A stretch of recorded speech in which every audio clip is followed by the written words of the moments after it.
हरि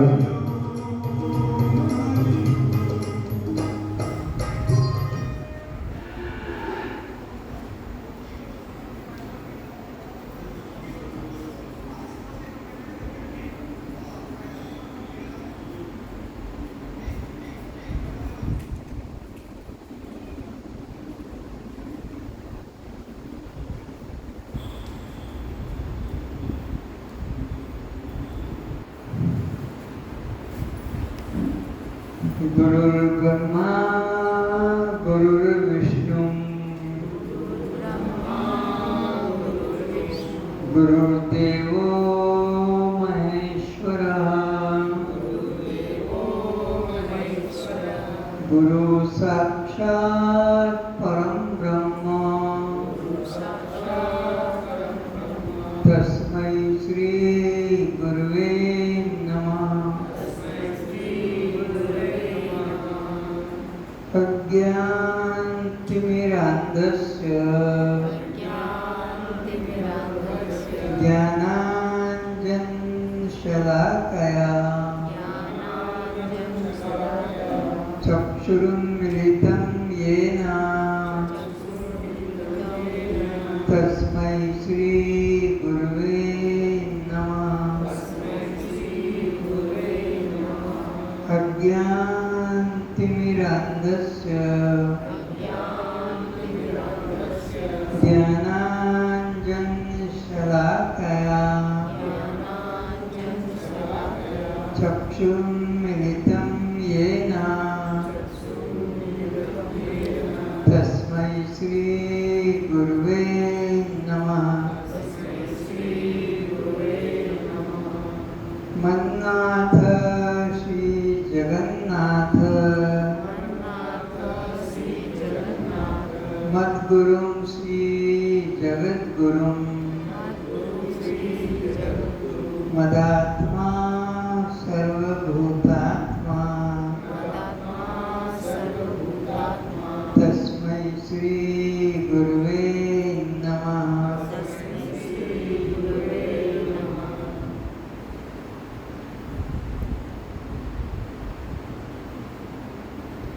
बिनु पद चलै सुनै बिनु काना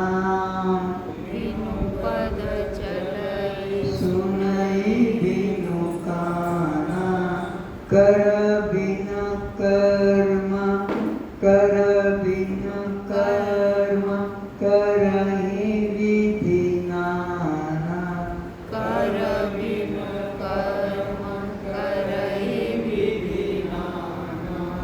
आनन रहित सकल रस भोगी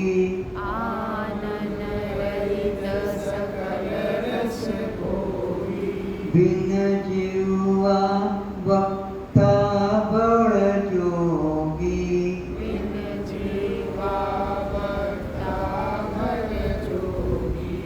एहि सब भांति करहि वह देवा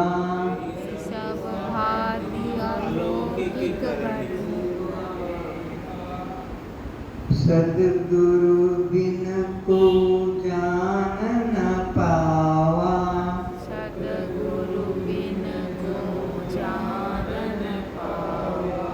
असतो मां सद्गमय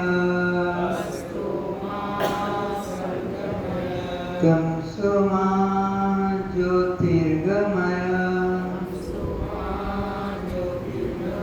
मृत्योर्मा अमृतं गमय।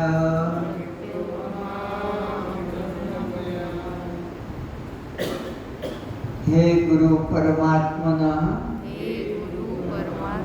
आप हमें असत मार्ग से निकालकर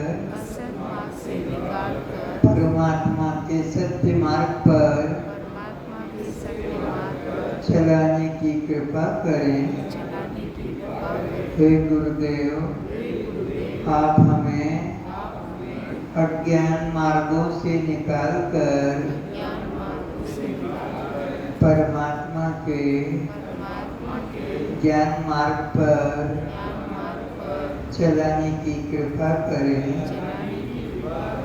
आप हमें मृत्यु भय से छुड़ाकर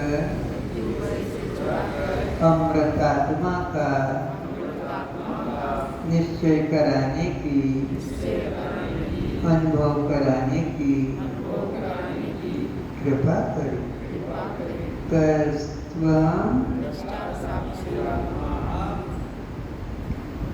सभी अपने मंगल नेत्र खोलें। श्रोताओं के रूप में उपस्थित सभी दिव्य मुक्त आत्माओं के चरणों में प्रणाम।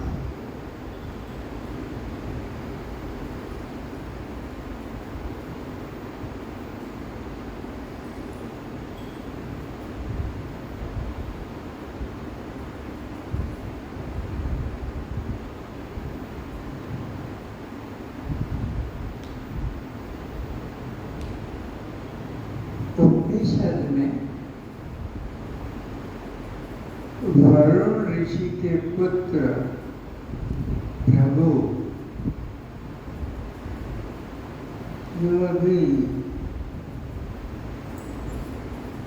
12 वर्ष की उम्र है,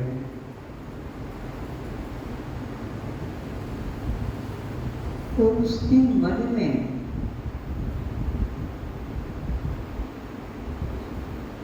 बेचैनी होने लगी,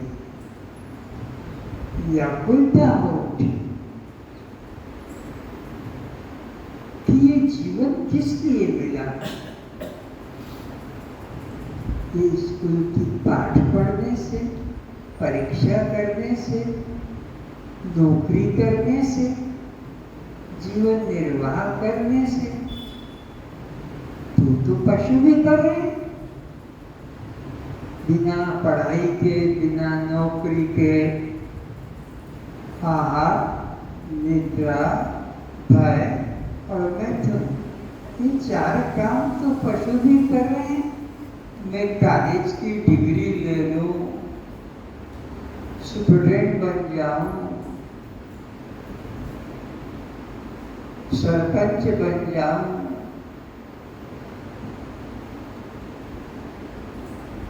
डॉक्टर, इंजीनियर, लेक्चरर बन जाऊं, काम तो उतना ही होगा। उससे जो पैसा मिलेगा, शादी करो, बच्चे पैदा करो, जीवन निर्वाह करो, मकान बना लो, कार ले आओ, सब छोड़ के मर जाओ।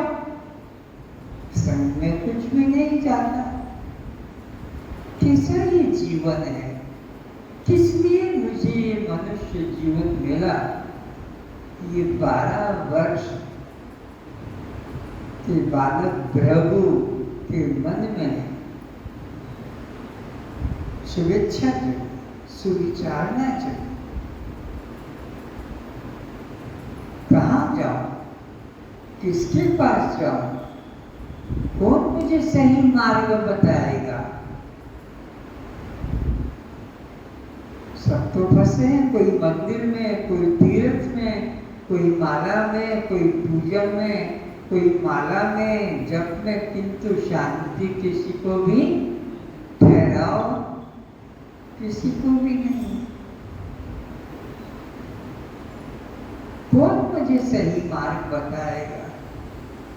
ऐसा सोचते सोचते सोचे कि मेरा पिता तो खुद 4 वेदों का ज्ञाता है, अरुण ऋषि तो स्वयं ब्रह्मनिष्ठ ब्रह्म ज्ञानी है, तो मैं किसी और के पास क्यों जाऊं? दूसरे कोई सही मार्ग भी नहीं बताएंगे, छुपाव रखेंगे। ये पिता के पास जाओ। तो इस शुभेच्छा को लेकर पिता के पास जाता है और जाकर पहले साष्टांग प्रणाम करता है।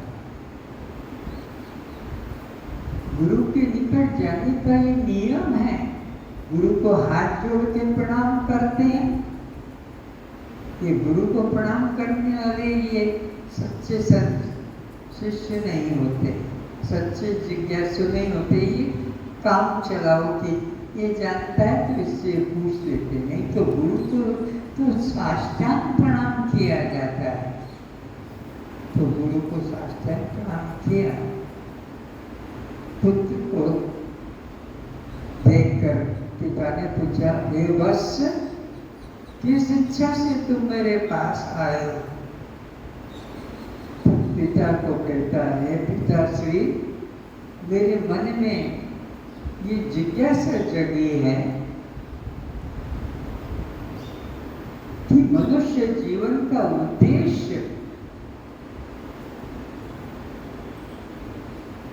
क्या यही है जो और लोग संसार के भोगों में लगे हुए हैं?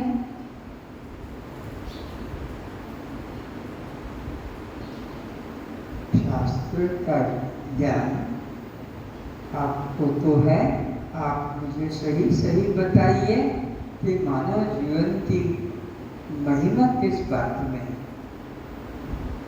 क्यों इसको संत महात्मा शास्त्र श्रेष्ठ कहते हैं? तो पिता ने अपने बच्चे के मन की यह शुभेच्छा देख अंदर से हृदय में आनंद आनंद हो गया। धन्य है इस छोटी सी उम्र में और इसने ब्रह्म को जानने की जिज्ञासा करी, जबकि बड़े बड़े तपस्वी, बड़े बड़े योगी, उपासक, कर्मकांडी, तीर्थवासी, मंदिरवासी, पूजा पाठ करने वाले फंसे हैं उसी में। लेकिन ब्रह्म जिज्ञासा अर्थात तो ब्रह्म जिज्ञासा ये तो बहुत ही दुर्लभ तत्व है। इसको जब नहीं, इसका जरूर पूर्व जन्म का पुण्य है। ये योग भ्रष्ट है। योग भ्रष्ट व्यक्ति को ही ब्रह्म की जिज्ञासा, आत्मा की जिज्ञासा, पूर्व जन्म में साधन करते करते लक्ष्य को पाने के पहले ही जिनका प्राण छूट गया है उसको योग भ्रष्ट कहते हैं। अपने मंजिल पर पहुंच नहीं पाया और मंजिल पर पहुंचने के पहले ही जीवन समाप्त हो गया, उस योग भ्रष्ट संस्कारी व्यक्ति की दुर्गति नहीं होती है। उसे किसी तपस्वी, योगी, ज्ञानी घर में उसको राजघर में जन्म दिला दिया जाता है। बड़े घर में, धनी घर में, राजघराने में, जिसको तुम कहते हो स्वर्ग का सुख। स्वर्ग नाम का कोई देश लोक कहीं है, आकाश में है नहीं। लोगों को ऐसे बताते स्वर्ग, स्वर्ग इसी में है, नरक भी इसी में, नरक भी कहीं अन्य कहीं देश में ढूंढने की जगह दुखित जीवन, अतिशय दुखित जीवन नरक है और अतिशय भोग विलासी जीवन ही स्वर्ग है। न स्वर्ग वाले को सुख है न नरक वाले को सुख है। नरक वाला भी दुखी है और स्वर्ग वाला भी और ये मिल जाए, इतना मिल जाए, इसी में वासना में फंसे रहते हैं। तो ऐसे व्यक्ति फिर किसी गुरु की प्राप्ति कर लेते हैं।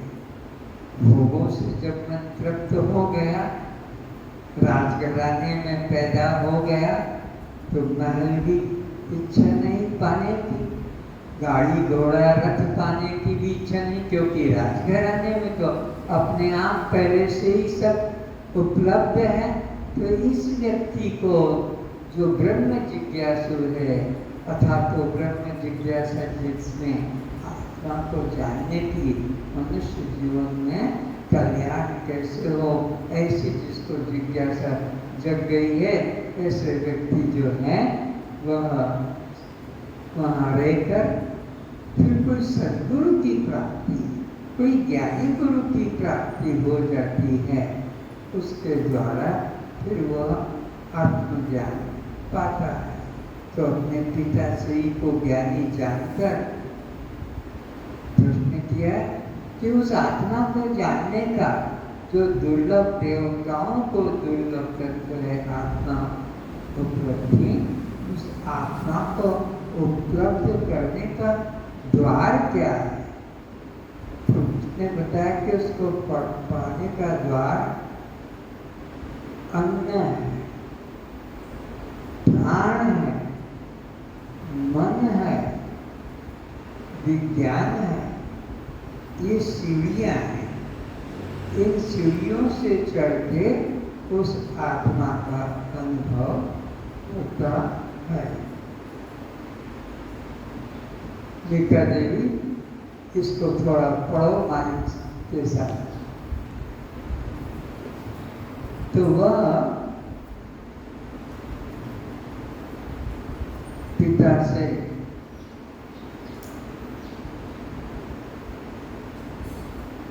आदेश पाकर और एकांत में रहकर विचार करता रहा। विचार से बड़ा कोई तप नहीं है, विचार सबसे बड़ा तप है। लोग सोचते हैं हम अन्न खाना छोड़ देंगे, हम भूखे रहेंगे, रात भर जागरण करेंगे, कोई वस्त्र त्याग कर देंगे, कोई यात्रा तीर्थ की कर लेंगे, कोई ध्यान में बैठ जाएंगे। ये सब जड़ क्रियाएं हैं, ये कल्याण का साधन नहीं है। तपस्या विचार रूपी तप करेंगे तो 1 साल बैठ के घर में तप करता रहा विचार रूपी तप का, और ये निश्चय हो गया कि अन्न ही ब्रह्म है। और पिता के पास जाकर साष्टांग प्रणाम किया 1 साल के बाद, और सोचा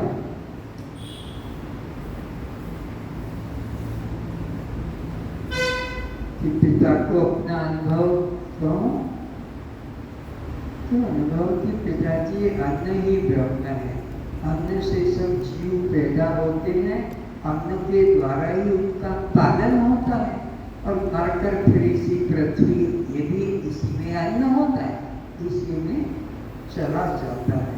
तो मैंने जान लिया, अब पिताजी को बताऊंगा। पिताजी बहुत खुश हो गए कि मेरा लड़का बड़ा संस्कारी है, जो बड़े बड़े योगी नहीं जान पाते हैं, इतनी जल्दी जान गया।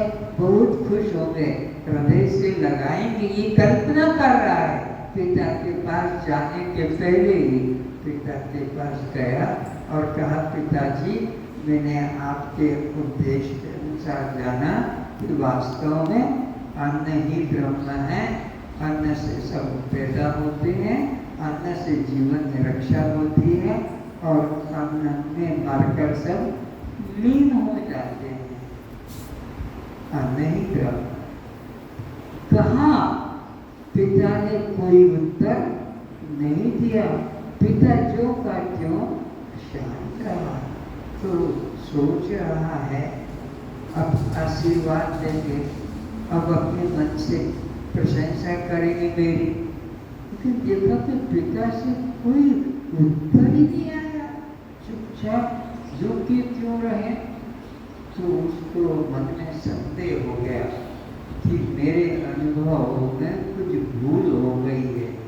तो प्रार्थना किया, हे पिता से, अगर मैंने ठीक से नहीं समझा है तो आप मुझे फिर से उपदेश कीजिए। पिता ने सोचा इसको निराश करना तो ठीक नहीं, उत्साह दिलाना चाहिए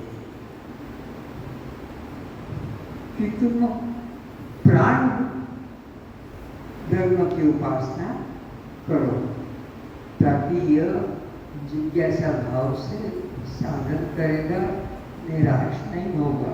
तुम इसे शुरू करो, क्या है मेरे को प्रथम से शुरू से। हाँ।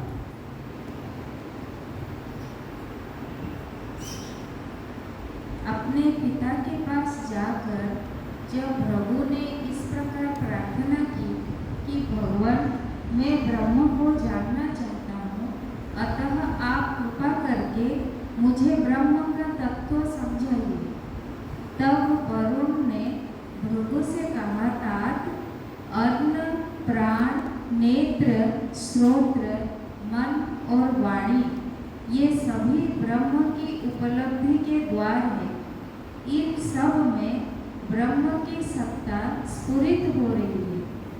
साथ ये भी कहा, ये प्रत्यक्ष दिखाई देने वाले सब प्राणी जिनसे उत्पन्न होते हैं, उत्पन्न होकर जिनके संयोग से, जिनका बल पाकर ये सब जीते हैं, जीवन उपयोगी क्रिया करने में समर्थ होते हैं और महाप्रलय के समय जिनमें विलीन हो जाते हैं, उनको वास्तव में जानने की इच्छा कर वे तो किसको जानने की इच्छा कर?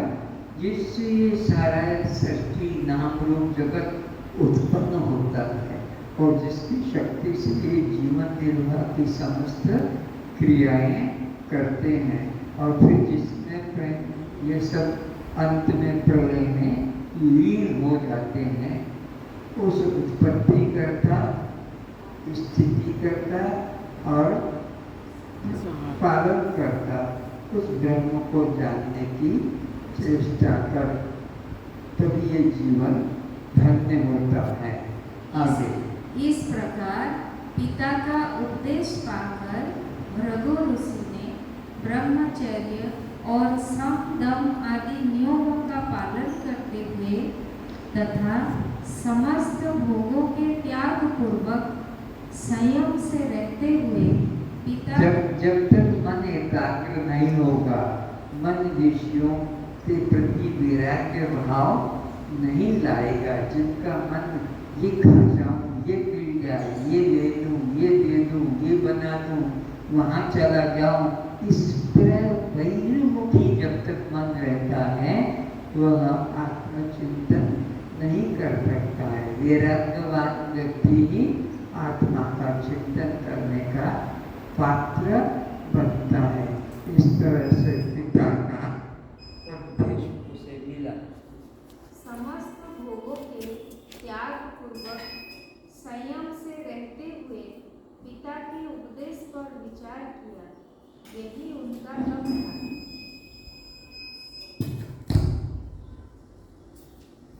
इस प्रकार विचार रूपी तप करके उन्होंने क्या किया, ये बात आगे कही गई है। भृगु ने पिता के उपदेश अनुसार यह निश्चय किया कि अन्न ही ब्रह्म है, क्योंकि पिताजी ने ब्रह्म के जो लक्षण बताए थे वे सब अन्न में पाए जाते हैं। समस्त प्राणी अन्न से, अन्न के परिणामभूत वीर्य से उत्पन्न होते हैं।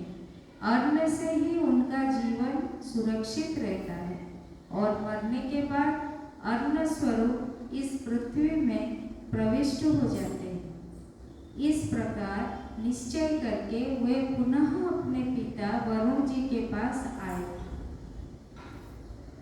आकर अपने निश्चय के अनुसार उन्होंने सब बातें कही। पिता ने कोई उत्तर नहीं दिया। उन्होंने सोचा, इसने अभी ब्रह्म के स्थूल रूप को समझा है, वास्तविक रूप तक इसकी बुद्धि नहीं गई, अतः इसे तपस्या करके अभी और विचार करने की आवश्यकता है। पर जो कुछ इसने समझा है उसमें इसकी तुच्छ बुद्धि कराकर अश्रद्धा उत्पन्न कर देने में इसका हित नहीं है, अतः इसकी बात का उत्तर न देना ही ठीक है। पिता से अपनी बात का समर्थन न पाकर भृगु ने फिर प्रार्थना की, भगवान, यदि मैंने ठीक नहीं समझा तो आप मुझे ब्रह्म का तत्व समझाइए। तब वरुण जी ने भृगु को कहा, तू विचार रूपी तप करके ब्रह्म के तत्व को समझने की कोशिश कर। किस तप को करो? विचार रूपी तप को। बिना विचारे जो करे सो पाछे पछताए, जीवन बिगाड़े अपना चौड़ा सीखने जाए। तो इस तरह से विचार का मतलब होता है वी यानी चलना, वी यानी उलटना, चार यानी चलना। तो जिधर चल रहा है संसार में नाम रूप की तरफ, उधर से मन को उलट कर पीछे चलो, जो अस्थि भाती रूप तत्व है उसमें विचार करना। तो इस तरह से नाम रूप से हटकर, संसार की तरफ से हटकर परमात्मा की तरफ चलना को विचार कहते हैं। तो पिता कहता है कि जिन्होंने भी आज तक परमात्मा को पाया है, विचार रूपी तप के द्वारा पाया है, तो तू विचार तप को अच्छी तरह से कर। इस प्रकार पिता की आज्ञा पाकर भृगु ऋषि पुनः पहले की भांति तपोमय जीवन बिताते हुए पिता से पहले सुने हुए उपदेश के अनुसार ब्रह्म का स्वरूप निश्चय करने के लिए विचार करते रहे, क्योंकि अनित्य कर्मों के द्वारा नित्य प्राप्त वस्तु की प्राप्ति नहीं होती। तो ये प्रभु को कहा कि तूने तो अभी धर्म के स्थूल रूप को जाना है, ये नाम रूप वाले को, परंतु नाम रूप जगत से उलट और अपने आत्मा की तरफ चिंतन कर, तभी कल्याण होगा। जब तक ये इंद्रियों के विषयों में फंसे रहोगे, कोई भी आज तक सुखी शांत नहीं हुआ। तो पिता की आज्ञा पाकर प्रणाम करके और फिर एकांत में चला गया और साल भर फिर चिंतन अपना करता रहा कि यह परमात्मा नाम रूप का प्रकाशक है, नाम रूप के परे है, उसको ये जानो। तो ये नाम रूप का प्रकाशक तो मन दिखाई पड़ता है, या जीवन में प्राण दिखाई पड़ता है। प्राण है तो ये शरीर है, प्राण निकल गया तो शरीर समाप्त है। तो शरीर तो ब्रह्म नहीं, ये बात पिता ने बोल दिया, ये ब्रह्म नहीं, तो ठीक कहा, पर कहा कि प्राण ब्रह्म है। तो प्राण जब तक जीवन में है तब तक ये जिंदा है। प्राण जिंदा रहने से जीवन की सब क्रियाएं होती है, शब्द स्पर्श रूप रस गंध, ये पांचों विषय, तभी मन ये ग्रहण होता है। जब ये प्राण निकल गया तो कुछ भी नहीं। तो अब मैं चलता हूँ और इनको पिता को कहूँगा कि पिताजी आपने जो कहा था कि प्राण ब्रह्म है, बिल्कुल मैंने अनुभव कर लिया। सचमुच में प्राणी ब्रह्म है, बिना प्राणी के। इसे जब कहूँगा तो फिर मेरे पिता खुश हो जाएंगे कि मेरे बच्चे ने अब ठीक से समझा। ऐसा जाते कहूँ, ऐसा विचार मन में कर रहा है। आगे बोलो। तो नित्य सिद्ध आत्मा वस्तु की अनुभूति तो एकमात्र विचार द्वारा ही संभव होती है। इस प्रकार विचार रूपी तप करके उन्होंने क्या किया, ये बात आगे कही गई। भृगु पिता के उपदेश अनुसार तप के द्वारा यह निश्चय किया कि प्राण ही ब्रह्म है। उन्होंने सोचा, पिताजी द्वारा बताए हुए ब्रह्म के लक्षण प्राण में पूर्णतया पाए जाते हैं। समस्त प्राणी प्राण से उत्पन्न होते हैं, अर्थात एक जीवित प्राणी से उसी के सदृश दूसरा प्राणी उत्पन्न होता हुआ एक जिंदा आदमी ही दूसरे को जिंदा को पैदा कर सकता है। मुर्दा तो खुद ही नहीं उठ चल पाता, वो दूसरे को कैसे? शरीर जो है मुर्दा है, प्राण ही इसमें वह शक्ति है। तो एक जीवित व्यक्ति ही दूसरे को पैदा कर सकता है, और जब तक प्राण है तब तक ये क्रिया कर पाता है। प्राण से ही सब क्रिया होती है।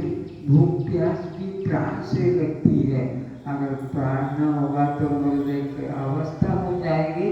तो प्राण से भूख प्यास लगती है, और भूख प्यास से ग्रहण करने से अन्न जल के शक्ति और शक्ति से जीवन निर्वाह होता है। तो बात ठीक लग रही है कि ये प्राण ही ब्रह्म ऐसा विचार रूपी तप कर रहा है। तो आप लोग सुनते हो, सुनते ही मोबाइल पकड़ लेते हो, सुनते ही सब्जी खरीदने लग जाते हो, सब किराना खरीदने लग जाते हो, सुनते ही किचन में पहुंच जाते हो। सुनी बात को 10 मिनट विचार करना चाहिए कि आज हमको सुनने को क्या मिला, आज हमको क्या समझाया गया। उसको मुक्त लिखना आता हो तो कापी में नोट लिख करना चाहिए, नहीं तो विचार करना चाहिए कि यो ये है, मैंने अभी तक गलत समझा था, अब ये ठीक समझा। इस तरह से विचार अपने आप करना चाहिए। लेकिन हम तो सुनते समय भी मन हमारा संसार में रहता है, पत्नी में, बच्चे में, दुकान में, आश्रम में, लाने में, ले जाने में। सुनते समय भी मन एकाग्र नहीं, और सुन लिया तो उसका विचार भी नहीं करते। इसलिए बात समझ भी नहीं। इसलिए अकबर के पास में एक मूर्तिकार 3 मूर्ति लेकर गया था। एक वजन, एक धातु, एक रूप रंग, एक मुफ्त में, एक 1000 में, एक लाख में। पता किया अंतर क्या है? पहले वाले की तो कान में कथा ही नहीं जाती कि चर्चा क्या हो रही है, यह क्या समझाया जाए, यही पता नहीं लगता है। जो आते थे 4, 5, 7 वो सब भाग गए, उनको कथा ही समझ में नहीं आई कि यहाँ समझाया क्या जा रहा है। इसलिए कल से वो सब विदा हो गए। एक वो जो सुन तो लेता है और उसको दूसरों को बक करके उपदेश करने लग जाता है। ग्रहण नहीं, प्रवक्ता बन जाता है, गुरु बन जाता है, उसका भी कल्याण नहीं होगा।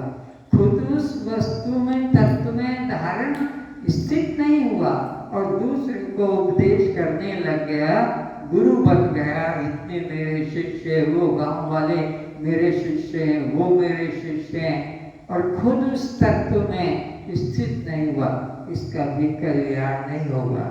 3 मूर्तियों में एक तो कुछ सुनी नहीं पाती है, उसका इशारा था, दूसरा इधर सुना और बक बक बोलने लग जाता है, उपदेश करता बन जाता है, प्रवक्ता बन जाता है। तीसरा वह है जो सुनता है और मौन रहकर उस तत्व का अनुभव करता है, साक्षात करता है कि यह मेरा स्वरूप है। जैसे कल वो कार्ड दिया था, मनोबुद्धि अहंकार चित्तानि नाहम्, न च श्रोत्र जिह्वे न च घ्राण नेत्रे न च व्योम भूमिर्न तेजो न वायु। अब इतना को तो विजाति वृत्ति का तिरस्कार करके सजाति वृत्ति को स्वीकार किया। क्या सी? चिदानंद रूपा शिवोहम शिवोहम।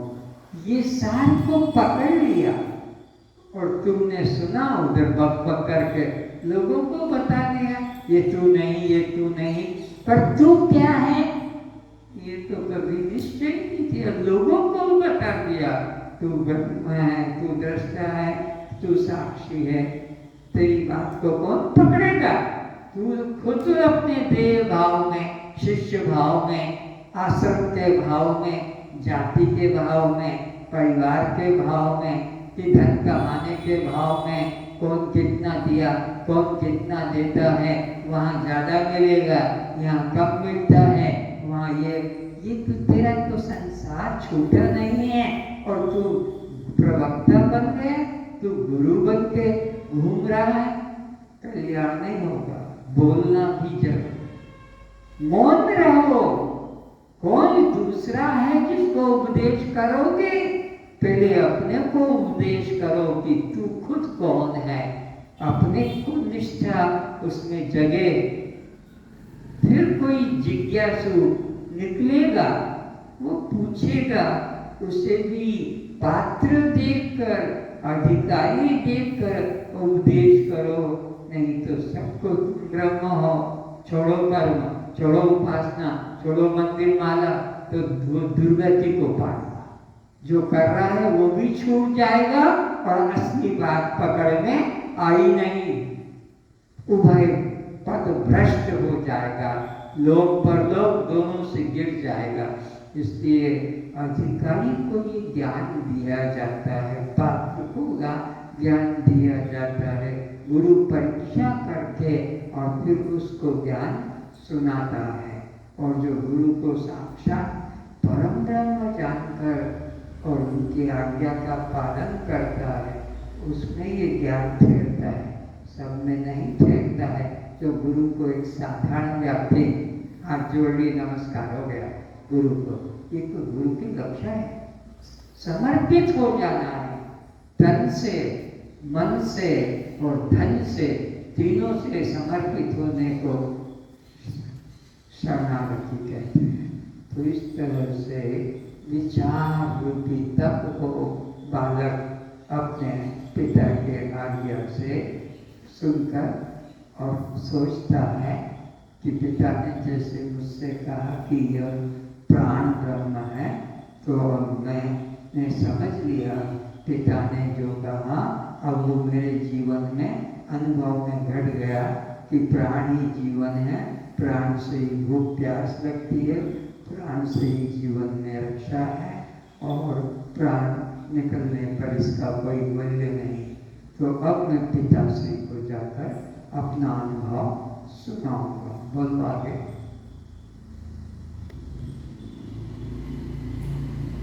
दिखने में असुविधा हो तो बैठ जाओ, उजाले। अतः निसंदेह प्राण ही ब्रह्म है, यह निश्चय करके पुनः अपने पिता वरुण के पास गए। पहले की भांति अपने निश्चय के अनुसार उन्होंने पिता से अपना अनुभव निवेदन किया। फिर जाकर साष्टांग प्रणाम किया और प्रणाम करने के बाद अपने अनुभव को पिता से प्रकट किया कि हे पिता श्रवण करें। क्या कहा? पिता ने फिर भी कोई उत्तर नहीं दिया। उन्होंने सोचा कि यह पहले की अपेक्षा तो कुछ सूक्ष्मता में पहुंचा है। तो पिता को जब अनुभव अपना बताया कि ये पिताश्री ये प्राण ब्रह्म है, अब ये मेरे को समझ में आ गया, इसमें किंचित भी संदेह, तो पिता ने सोचा कि ये स्थूल शरीर से, अन्नमय शरीर से तो निकला है और अब ये सूक्ष्म में प्रवेश कर रहा है, अभी पूरा इसमें जाना नहीं, इसलिए इसको हतोत्साहित नहीं करके उत्साहित करना कि ठीक है अभी और जाओ, अभी तो तुमको आत्मा का अनुभव करना है, आत्मा बहुत दूर है, अभी तो यह प्राण के बाद में नेत्र ब्रह्म है, श्रोत्र ब्रह्म है, मन ब्रह्म है, विज्ञान ब्रह्म है, तब आत्मा का पता लगेगा। अभी तो आत्मा बहुत दूर है, लेकिन मार्ग ठीक है और आगे बढ़ो। पढ़ो। उत्तर न देने से अपने आप इसकी जिज्ञासा में बल आएगा। पिताजी से अपने बात का समर्थन ना पाकर प्रभु ने फिर उनसे प्रार्थना की, भगवान।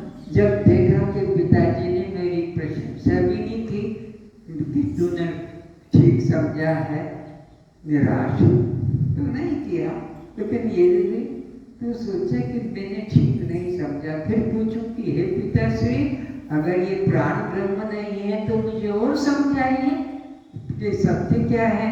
तब पिता ने उसको आगे क्या कहा? तो विचार रूपी तप के द्वारा ब्रह्म को जानने की चेष्टा कर। यह तप ही ब्रह्म है। ब्रह्म के तत्व को जानने का यही प्रधान साधन है। इस प्रकार पिताजी की आज्ञा पाकर भृगु ऋषि फिर उसी पर विचार करते रहे। इस बार भृगु ने पिता के उपदेश अनुसार यह निश्चय किया कि मन ही ब्रह्म है। तो क्या सोचा कि मन ही ब्रह्म है। मन के आदेश से ही सब काम होते हैं। मन के जब तक इच्छा नहीं जगती है, न सुनने को, न देखने को, न चखने को, न सूंघने को, मन को ब्रह्म समझा। इसलिए पिता के पास अपने अनुभव को कहने के लिए पहले मन में विचार कर रहा है। क्या विचार कर रहा है? मन से सब प्राणी उत्पन्न होते हैं। स्त्री और पुरुष के मानसिक प्रेमपूर्ण संबंध से ही प्राणी बीज रूप से माता के गर्भ में आकर उत्पन्न होते हैं। स्त्री पुरुष के ये कालूराम कहाँ भाग गया? क्योंकि हम रोज ये इसके बाबा के पीछे छुप के क्यों बैठता है चोर की तरह? ये इतना मोटा हाथी जैसा बैठ जाता है, दिखता नहीं इस पीछे। रोज वही आदत है छुप के बैठे। तो बात की चल रही थी स्त्री और पुरुष के प्रेम संबंध से संतान की उत्पत्ति होती है। इसी प्रकार गाय का भी विचार रखना कि गाय का प्रेम संबंध जब किसी पशु अपने जाति संबंध सांड से होगा, उससे जो उत्पत्ति होती संतान की वो उसके कल्याणकारी होती है। लेकिन लोग तो नकली ढंग से वो गर्भवती का गर्भ धारण करा देते हैं। मनुष्य के द्वारा, पशु के द्वारा प्रेम संबंध न करके और नकली ढंग से, कृत्रिम ढंग से गाय में गर्भाधान कराते हैं, जो खुद पाप के भागी बनते हैं और वो बच्चा भी पाप रूप पैदा होता है, जो भयंकर दुख का कारण बनता है। इसलिए गाय को स्वतंत्र छोड़ोगे तो वो अपने प्रिय संबंध जोड़कर पुरुष संग सम से संबंध करके और गर्भ में बच्चा लेगी, नहीं तो ये महापाप का कारण बनता है। तो ये बच्चे ने सोचा कि स्त्री और पुरुष का जब प्रेम संबंध होता है, प्रेम संबंध से जो संतान उत्पत्ति होती है वही अपने पिता माता का भी कल्याणकारी होती है और वही अपने खुद का भी कल्याणकारी सदगति को पाता है। ऐसा ये बच्चा तो मन के द्वारा जो उत्पत्ति होती है वो ठीक है। इसलिए पिता को अब ये बात बताने के लिए वो जा रहा है। क्या कहा? उत्पन्न होकर मन से ही इंद्रियों द्वारा समस्त जीवन उपयोगी वस्तुओं का उपभोग करके और मन के द्वारा ही जीवन उपयोगी सब कर्म, लेना देना, पैदा करना, बनाना, ये सारे कर्म, शब्द, स्पर्श, रूप, रस, रसगंध मन के ही द्वारा होते हैं। मन की प्रेरणा से ही कान सुनने में, आँख देखने में, जीभ स्वाद लेने में, नाक सूंघने में, त्वचा छूने में समर्थ होते हैं। मन ही ब्रह्म है, ऐसा विचार मन में जगा रहा है। आगे मरने के बाद मन में ही प्रविष्ट हो जाते हैं। मरने के बाद इस शरीर में प्राण और इंद्रियां नहीं रहती, इसलिए मन ही ब्रह्म है। इस प्रकार निश्चय करके वे पुनः पहले की भांति अपने पिता वरुण के पास गए। उन्होंने अपने अनुभव की बात पिताजी को सुनाई। इस बार भी पिता ने कोई उत्तर नहीं दिया। पिता ने सोचा कि यह पहले की अपेक्षा तो गहराई में उतरा है, परंतु अभी इसे और भी गहराई से विचार करना चाहिए। पिता ने सोचा कि ठीक है, स्थूल से तो निकला है, सूक्ष्म में इसने प्रवेश कर लिया है, क्योंकि मन सूक्ष्म है, प्राण भी सूक्ष्म है, तो सूक्ष्म की तरफ बढ़ रहा है।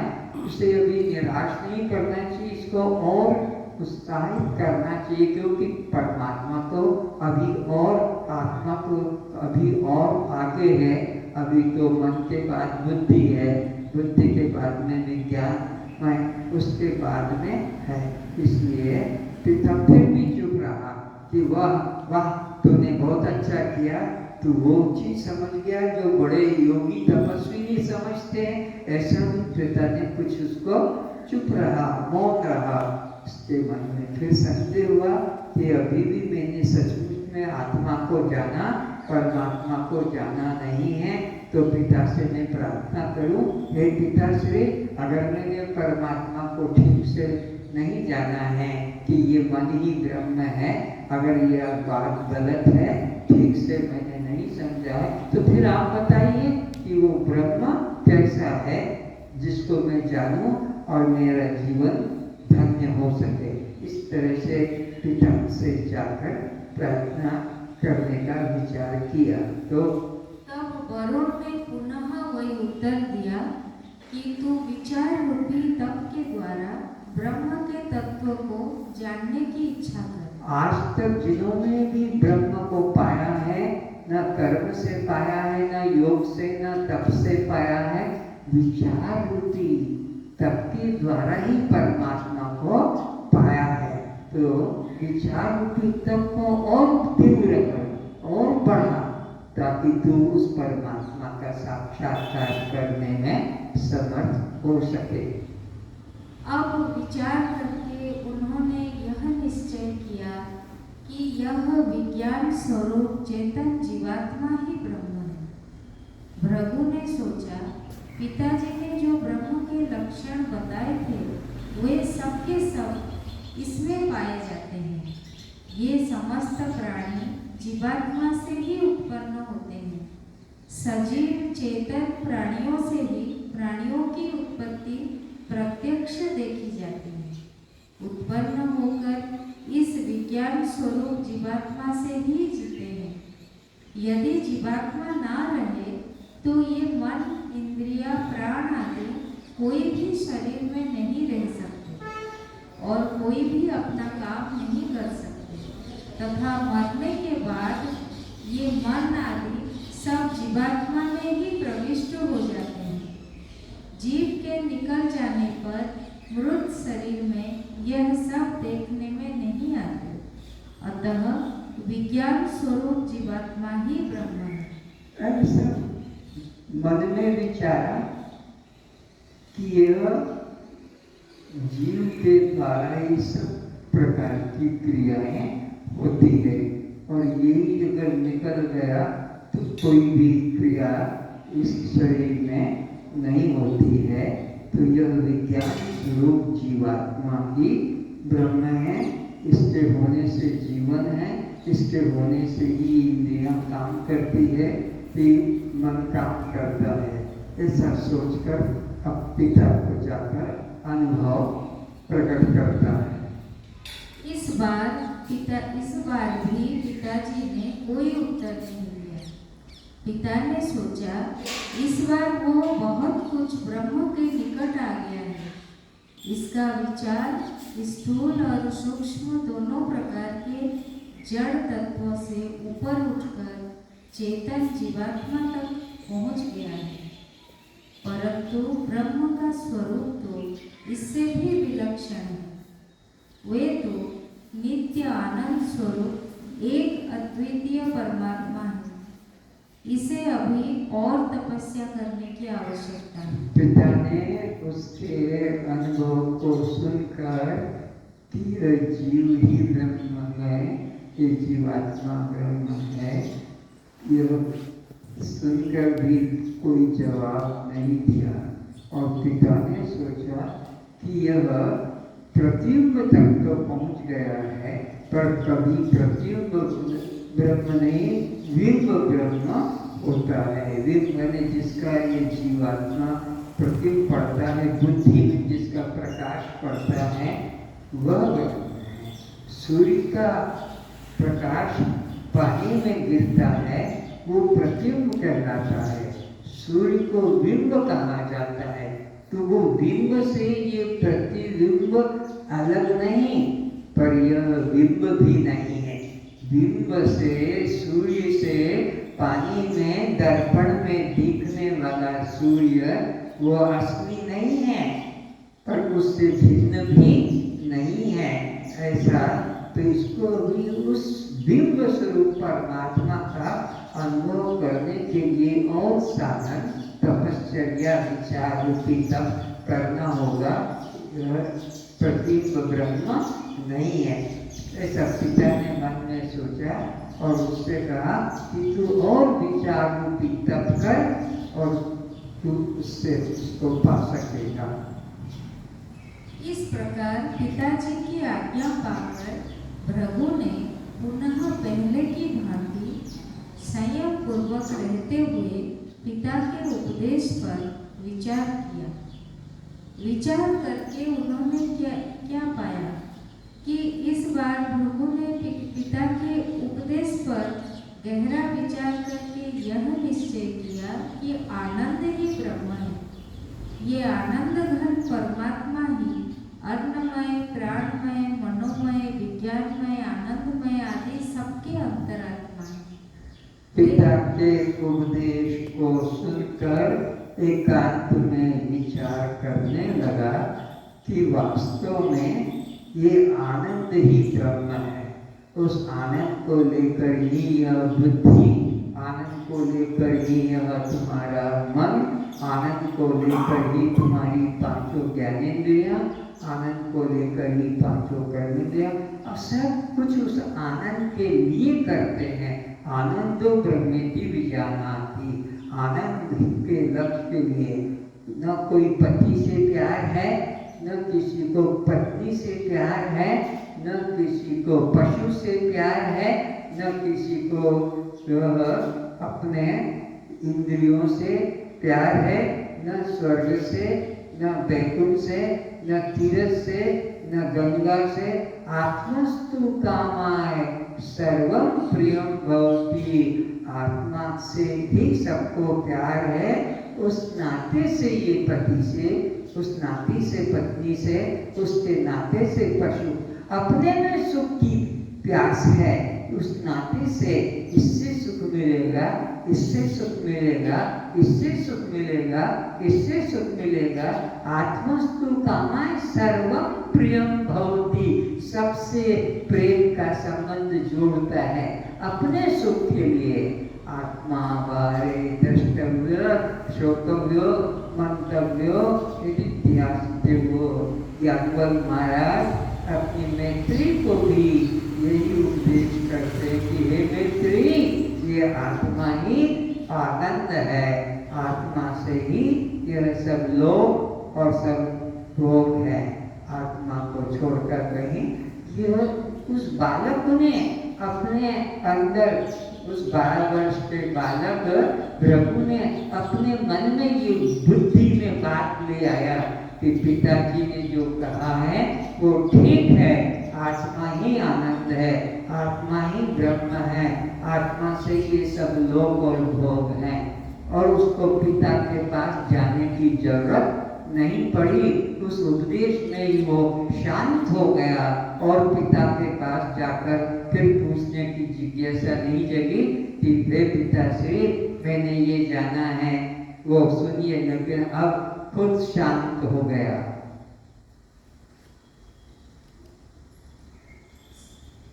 ये समस्त प्राणी उन आनंद स्वरूप परब्रह्म परमात्मा से ही सृष्टि के आदि में उत्पन्न होते हैं। इन सबके आदि कारण तो वे ही है। इन आनंद घन के आनंद का लेस पाकर ही ये सब प्राणी जी रहे हैं। कोई भी दुख के साथ जीवित नहीं रहना चाहता। इतना ही नहीं, उन आनंद घन सर्वांतर्यामी परमात्मा की अचिंत्य शक्ति की प्रेरणा से ही इस जगत के समस्त प्राणियों की सारी चेष्टाएं हो रही हैं। उनके शासन में रहने वाले सूर्य, पवन, जल आदि यदि अपना अपना काम ना करे तो एक क्षण भी कोई प्राणी जीवित नहीं रह सकता। तो सब आनंद ब्रह्म की शक्ति पाकर ही ये सूर्य चंद्र नक्षत्र लोग सब जीवित है। उसकी शक्ति अगर न मिले परमात्मा आनंद भरी की तो कोई भी जिंदा नहीं रहेंगे। सबके जीवन आधार सचमुच हुए आनंद स्वरूप परमात्मा ही है। प्रलय काल में समस्त प्राणियों से भरा हुआ यह ब्रह्मांड उन्हीं में प्रविष्ट होता है, उन्हीं में विलीन होता है। वे ही सब प्रकार से सदा सर्वदा सबके आधार है। इस प्रकार अनुभव होते ही भृगु को परब्रह्म का यथार्थ ज्ञान हो गया। फिर उन्हें किसी प्रकार की जिज्ञासा नहीं रही। परमात्मा को तो सदा श्रेष्ठ अंतःकरण वाले विवेक विचारशील ज्ञानी ही ज्ञान नेत्र द्वारा देख सकता है। वह नेत्र वाणी तथा अन्य किसी इंद्रिय साधन से ग्रहणीय नहीं है, अथवा हठयोग रूप तप द्वारा भी ग्रहण नहीं किया जा सकता। इसके लिए तो विचार रूप साधन ही एकमात्र कर्तव्य है। हाँ जी,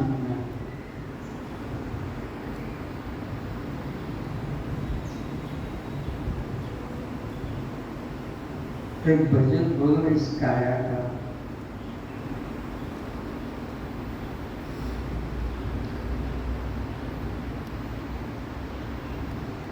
इस काया का होता विनाश है। बोलो, ये मुर्दों की सभा है क्या? फिर से बोलो इस लाइन को। इस काया का होता विनाश है।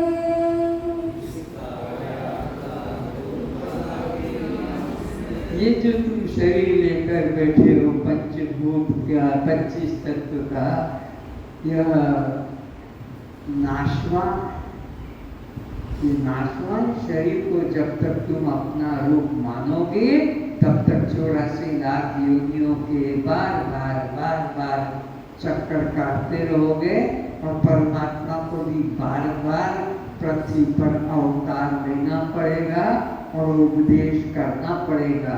अनादिकाल से यह जीवात्मा इस पर धर्म को स्वधर्म मानकर देह पर है, आत्मा स्व है, आत्मा को मैं करके न जानकर आत्मा को यह करके जानता है, उसका कल्याण नहीं होता है। इस काया का होता विनाश है।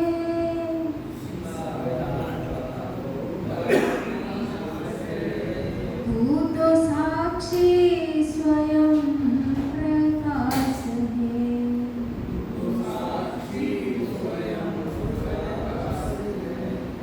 पंचभूतों का तन विस्तारा,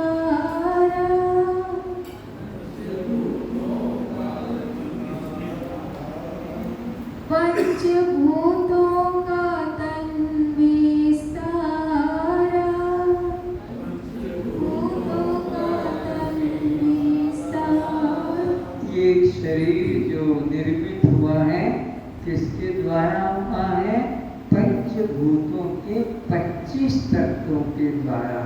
आकाश भूत के 5 तत्व, वायु महाभूत के 5 तत्व, तेज महाभूत के 5 तत्व, जल महाभूत के 5 तत्व और पृथ्वी महाभूत के 5 तत्व। इस तरह से पांचों महाभूतों के 25 तत्वों का ये विस्तार है। ये तेरा दृश्य है और तू इसका दृष्टा है। ये अनात्मा है और तू आत्मा है। ये जड़ है और तू चैतन्य है। ये शव है और तू शिव है।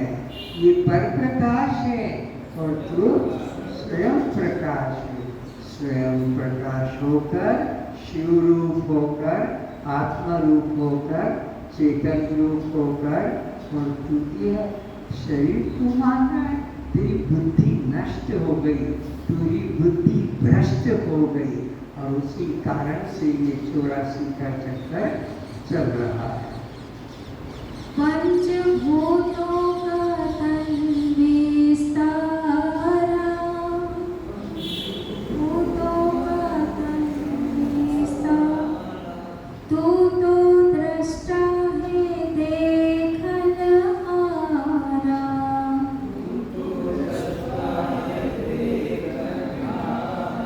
तो देखने वाले को दृष्टा कहते हैं, और जो दिखाई पड़ जाता है उसे दृश्य कहते हैं।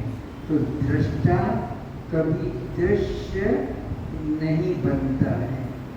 देखने वाला देखी गई वस्तु से अलग होता है। तुम गाय को देखने वाले गाय नहीं हो सकते हो, कुत्ते को देखने वाले कुत्ते नहीं हो सकते हो, सूअर को देखने वाले सूअर नहीं हो सकते हो, स्त्री को देखने वाले स्त्री नहीं हो सकते हो, पुरुष को देखने वाले पुरुष नहीं हो सकते हो, बच्चे को देखने वाले बच्चे नहीं हो सकते हो। नीले पीले गोरे काले वाले को देखने से तुम नीले पीले गोरे काले, दृष्टा सदैव दृश्य से एकदम भिन्न दूर पृथक होता है। कि मूल व्यक्ति जिसको देखता है उसी को अपना मान लेता है, लेकिन दृष्टा दृश्य से सदा भिन्न होता है। पंचभूतों का तन विस्तारा,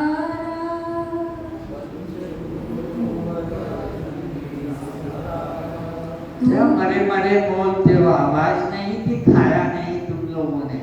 फिर से तुम बोलो, इसी लाइन को फिर बोलो।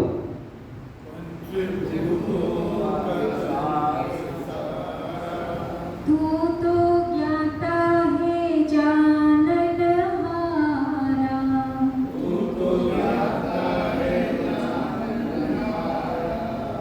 तेरा कण कण में रहता निवास है,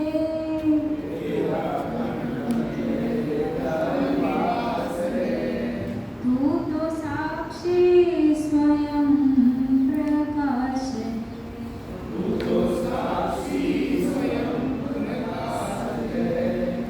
जैसे गहनों में सोना ही पाया,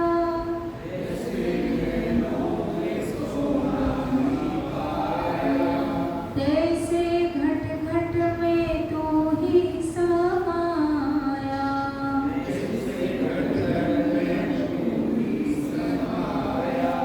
जैसे मणिमाला, मणिमाला में मणके अनेक हैं, लेकिन उन सब में सूत जो होता है धारण करने वाला, वो सूत एक ही होता है। या जैसे अलंकारों में एक सोने के अनेक अलंकार होते हैं, पर सब अलंकार में सोना ही होता है। कपड़े अनेक होते हैं, पर सब कपड़ों में सूत तो एक ही होता है। मिट्टी के अनेक पदार्थ होते हैं, घड़े सुराही दीपक, लेकिन सब में एक मिट्टी है। ऐसे घट घट में तू चैतन्य आत्मा एक है, घट घट अलग है, शरीर अलग है, लेकिन तू आत्मा सब में एक है। जैसे गाकर में मिट्टी ही पाया,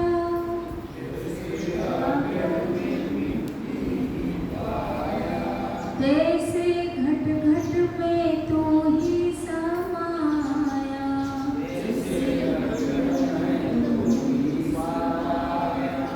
जग तेरा ही लीला विलास है,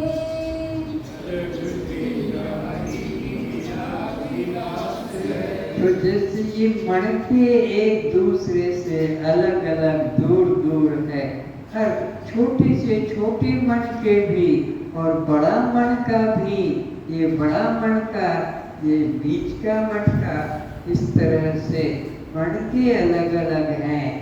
हाथी का भी शरीर है और चींटी का भी शरीर है और गाय घोड़े का भी, सब में घट घट में एक तू ही समाया हुआ है। तेरे के परिवर्तन से आत्मा में कोई परिवर्तन नहीं होता है। जाग जल्दी ये सपने की माया, जाग जल्दी ये सपने की माया, आपको भूल क्यों भरमाया, आपको भूले क्यों भरमाया। जाग जल्दी ये सपने की माया, जाग जल्दी ये सपने की माया, आत्म को भूल देह में फंसाया,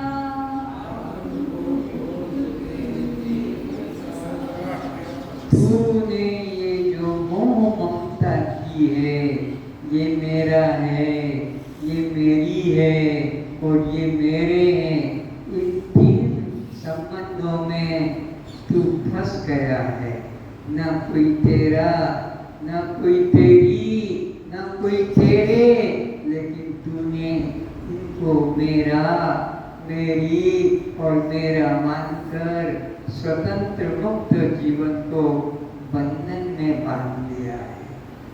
जब तक इनसे मेरा पना तोड़ेगा नहीं, मेरी पना छोड़ेगा नहीं और मेरे पना से दूर होगा नहीं, तब तक इन्हीं में जन्म जन्म से फंसता चला आ रहा है, दुख भोगता आ रहा है, लाख जूते खाता आ रहा है, लाख जूते वर्तमान में भी खा रहा है, मेरा से, मेरी से और मेरे से, फिर भी होश नहीं आता है।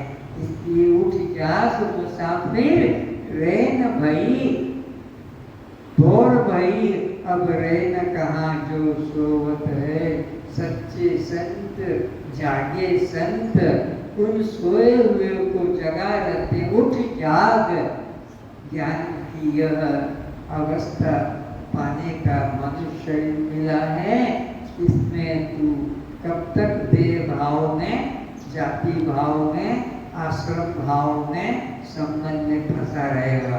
उठ जाग मुसाफिर, ये तेरा घर नहीं है, ये आश्रम है, ये आश्रम भी तेरा घर नहीं है, ये होटल है, यह होटल तेरा घर नहीं है, और ये शरीर भी तेरा आश्रम नहीं, शरीर भी तेरा घर नहीं, ये वस्त्र है। जैसे वस्त्रों को छोड़कर नए वस्त्र, दूसरे वस्त्र धारण करते हैं, जैसे कि कपड़े बदल देते हैं, मकान बदल देते हैं, ऐसे देह भी एक धर्मशाला है। कब तक रहेगा? उठ यहाँ से और अपने सच्चे घर में प्रवेश कर।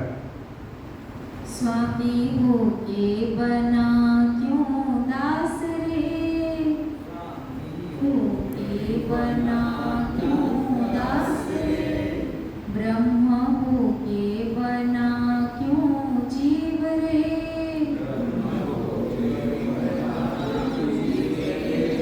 तू तो साक्षी स्वयं प्रकाश है,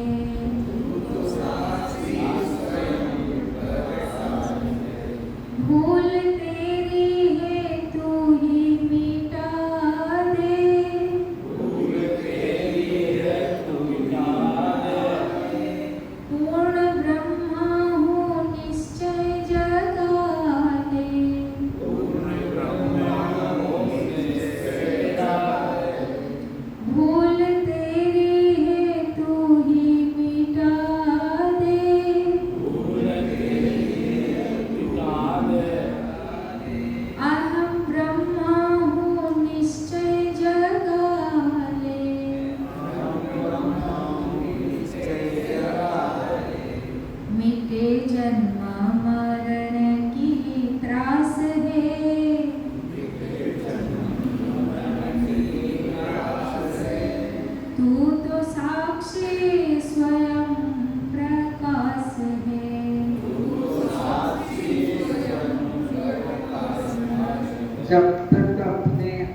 ज्ञान स्वरूप को नहीं पहचानेगा, जब तक कि अपने असली घर नहीं पहुंचेगा, तब तक ये जन्म मरण का चक्र, आवागमन का चक्र कभी भी किसी भी साधन से दूर नहीं होगा। और उस आत्म ज्ञान को पाने के लिए किसी श्रोत्रिय ब्रह्मनिष्ठ गुरु के समर्पित होना होगा। समर्पित का मतलब है अपना अस्तित्व मिटा देना होगा, नाम रूप जाति आश्रम संबंध परिणाम आदि का, तब जाकर शांति मिलेगी। आज इतना। ओम शांति शांति शांति। ओम सहनावतु सहनो भुनक्तु सह वीर्यं करवावहै तेजस्विनावधीतमस्तु मा विद्विषावहै। ओम।